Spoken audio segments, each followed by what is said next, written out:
देखिए सवाल कर रहा है एक आदमी 600 किलोमीटर 5 घंटे में जाएगा, अगले 900 किलोमीटर 10 घंटे में जाएगा, तो बताना है कि उसका एवरेज स्पीड क्या है। तो एवरेज स्पीड क्या होता है भैया? Total distance upon total time, यही होता है। Total distance upon total time अगर हम करेंगे तो हमें मिलेगा एवरेज स्पीड। तो टोटल डिस्टेंस यहाँ कितना है? आपको हो गया 600 प्लस 900 यानी 1500, डिवाइडेड बाई टोटल टाइम कितना है? 5 और 10 15।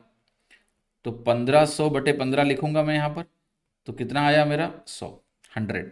100 कहाँ दिया है? Option C 100 kilometre per hour. ये एक तरीका हुआ, बहुत सिंपल सवाल है, ऐसे सोच सकते हैं।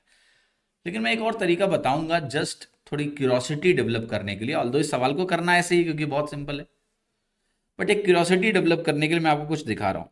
600/5 कितना बनेगा? 120। यानी पहले जो स्पीड है वो 120 है। फिर 900/10 कितना है? आपको हो गया 90।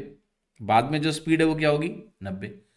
अब एक स्पीड 120 है और एक स्पीड 90 है, और मान लिया मुझे इनका औसत निकालना है कि ओवरऑल औसत क्या होगा। तो देखो एवरेज की जो डिफॉल्ट डेफिनेशन है उसके हिसाब से मेरा जो भी स्पीड आएगा एस एवरेज, वो 90 से बड़ा होगा और 120 से छोटा होगा, है ना? क्योंकि कुछ देर के लिए 90 स्पीड थी, कुछ देर के लिए आपकी 120 थी।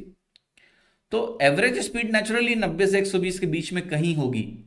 अब सिर्फ इस लॉजिक से अगर आप देखें तो पहला ऑप्शन गलत, दूसरा ऑप्शन गलत, क्योंकि 90 के बराबर तो हो नहीं सकती, 120 के बराबर भी नहीं हो सकती, 90 से कम भी नहीं हो सकती। इसलिए आंसर क्या बनेगा? 90 से 120 के बीच में सिर्फ सी ऑप्शन। तो ये सिर्फ अंडरस्टैंडिंग के लिए कि भाई एवरेज का लॉजिक किस तरह से यहां भी आपकी हेल्प कर सकता है।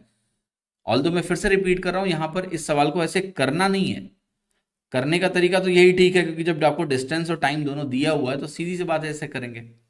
लेकिन ये सोच पाना कि भाई एक स्लॉट की स्पीड 90 है, दूसरे स्लॉट की स्पीड 120 है, तो एवरेज स्पीड कहीं बीच में होगी, ये किसी और प्रश्न में आपकी बहुत मदद करेगा, ऑप्शन एलिमिनेशन में। इसलिए ये भी जान के रखिए, ठीक है।